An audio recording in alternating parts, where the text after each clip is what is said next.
Let's go.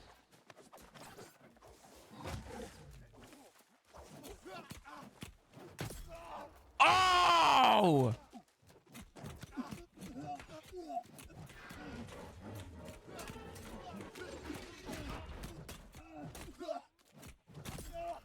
Let's go, chat. Let's do this, bro. Oh my god. Wow. Alrighty, guys. I got another build video for y'all. This is going to be the Tempest Fury Hatchet build.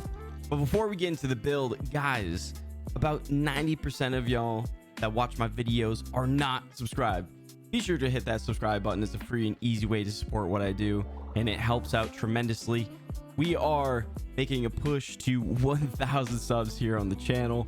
You guys have been killing it with the support lately, so be sure to hit that like button if you enjoy this build. Now, starting off with the armor, we've got a light reconnaissance officer's helm with hasted. Love this perk. This actually goes hand in hand with this setup because we want to be having that uptime with our haste to get the most benefit from running winged leathered shoes. And then one piece of Frigid Dawn to have that awesome illegal perk combo that is Elia version Enchanted Ward. And this will be 5-piece shuriken heals. And then Enfeebling Maelstrom is a really good weapon perk to run on the body, so that every time we hit them with our Maelstrom, we weaken their damage output by 16% for 8 seconds. And of course, one piece of Invigorated. Honestly, I'd like to have Enchanted Ward there, but this was just something I found in my storage and just, you know, threw together. Another piece of Frigid Dawn. So yeah, with this build, we are running 2-piece Frigid. I think it's a very good setup. You got to have some form of defensive perks, otherwise you're going to be very squishy. Then of course, we've got wing leathered shoes. This artifact is really good and it complements this build a ton, especially with its perk Speedy. Base duration of haste on you is increased by 50% and deal 10% more base damage while hasted. That's why it's very crucial that we are constantly getting haste to keep that constant uptime on that extra 10% base damage. Keep in mind that is base damage, not more damage. So this does not add to your empower cap, which makes this artifact that much better. And then it's got refreshing freedom. And then I went ahead and put on shuriken heals to give us that 5th piece of shuriken heals. And now we've got Tempest Fury. Guys, this artifact is one of my favorites in the game. It is so much fun. And one thing that is my biggest complaint though, and AGS, if you ever see this video or anyone who has connections, guys, if you were able to change up Deep Freeze to make it a more viable artifact, can you do the same with Tempest Fury and go ahead and add a gem socket to it as the additional perk? Because I would drop this Thwarting Strikes and put that gem socket on there, and it would make this artifact really shine. That is my really only complaint with this artifact. Otherwise, it is really cool, very unique, and just from the 2 intrinsic perks that it comes with, like momentum. Successful attacks gain 3% movement speed for 3 seconds, and it works on both weapons and stacks and times. So we're able to constantly have haste going as long as we are attacking our enemies, and those wing leather shoes will increase that duration as well. And then the endless spin. Whirlwind no longer needs to hit targets to continue spins and can spin up to 12 times. Now with that, we are able to not only use Whirlwind as a form of offense, but also a form of defense in being able to escape from your enemies. That's what I really like about this. Just the movement is a ton of fun.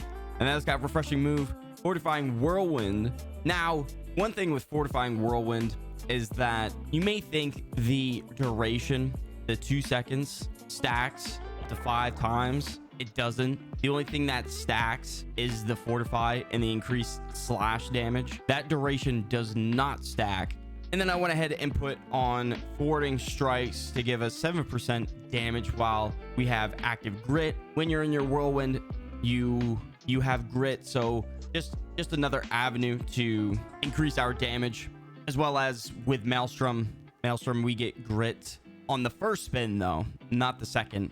So just that initial damage would be buffed. I know a lot of times people will run like an attunement. You could do that, but I've noticed that thwarting strikes is a very good option. But I'd say the top 2, attunements and thwarting strikes for sure. And then with our hatchet, got pen, backstab, play crits for that anti-heal, and of course keen berserk. Now you could rock pen, backstab, keen speed, and keen berserk, but I think having that anti-heal is very important because there are a ton of people running with healers and some really good life staff flail builds that are very strong, and so to minimize their healing output and effectiveness is very important to winning those fights. Now, of course, I'm rocking a moonstone on this hatchet. It's an empowered rune glass, so it's got that arcane dot. With that moonstone, we are getting 17% damage while all of our active weapon abilities are on cooldown, which a lot of times they are. You could also run an opal. Opal's really good because you're constantly dodging in between attacks and stuff, so you can use that too. Then of course, stone form is a really good heart rune. I use it on all of my builds. It is a great way to save yourself from dying, as well as going on the offensive when you're dealing with someone that has a lot of CCs and whatnot. And I've got the Tanglevine amulet. I went ahead and put divine on that to increase our incoming healing effects by 10%. Now I've got a Gorgon's ring with leeching, slash damage, and hardy. Having some form of leeching just to have another source of healing is very important. And then lastly, with our earring, we got healthy toast, healing heart, and regenerating. Healing heart is a very good perk to run. You heal for 10% of your max health. It's a great burst heal and just another option for us to stay alive in those outnumbered fights. Now with our resistances, with this setup, I'm running 5 opals, 2 onyxes, and 1 moonstone. I find the setup to be really good. Right now with the meta, there's a lot of elemental damage. I've been seeing a lot of people switching up their melee weapons to running a split gem because a lot of people do run a lot of slash mitigation. But what you could do, you could drop an opal and put another moonstone in if you find that you are dying more to other hatchet players or any other form of slash damage. As far as the attributes go, we've got 350 strength, 100 dex, 25 focus, and 150 con. With 100 dex, we are able to get that 5% base damage while our stamina is not full. A lot of times we will be dodging in between attacks with our hatchet, and even sometimes with running Tempest Fury when we are chasing people down. I find this to be a very good attribute spread for this build. With it, you are able to, not only are you able to put out a lot of damage, but also still survive those outnumbered fights. Moving on to the Great Axe skill tree. Be sure to pause the video or take a screenshot. And don't be afraid to change this to your liking. You know, what works for me may not work for you. Now, I know in my gameplay, I was using Reap, but I think running Charge is the better option. Just another source of movement, as well as using that unpredictable strike to deal some good damage. However, if you were to run Gravwell with Maelstrom and Whirlwind, of course, you wouldn't be able to run Bloodlust because you would need to have at least one of these abilities over here on the left side of the skill tree.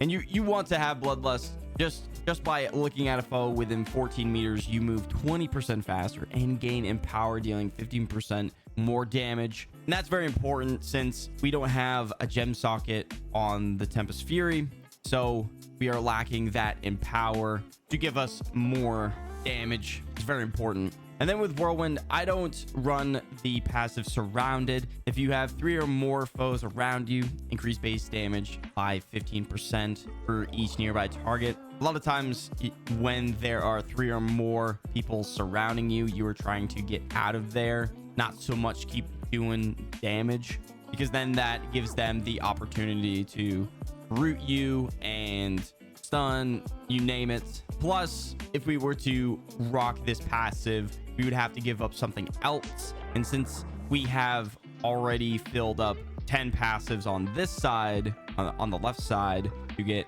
Bloodlust, the only thing we could give up is Enduring Strikes. And you do not want to give up this passive. This is a must-have passive for this great axe. Not only does it give grit to your heavy attacks, it also grants 12% base damage reduction while grit is active. When I first read this, for the longest time, I thought that damage reduction only applied to your heavy attacks. In fact, it applies to anything while grit is active. So when you're using that Whirlwind, you'll have that 12% base damage reduction, as well as the first spin on Maelstrom.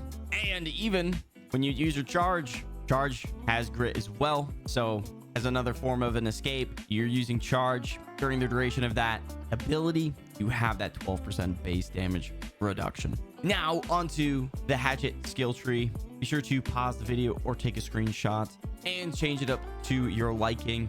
Now with what I'm running here, I'm going for more of a throwing hatchet setup. Now you may prefer to run Torrent. Torrent is a very good option as well. I just really like Infected Throw. This attack inflicts 30% disease and 10% weaken your target for 10 seconds. That's very important, just giving us another source of anti-heal as well as weaken to our targets. But what's most important is always running that Defy Death. If you receive lethal damage, you avoid death and become invulnerable for 0.5 seconds and restore 500 HP plus 50% of your base health upon activation. It's got a 70-second cooldown given the changes in season 7.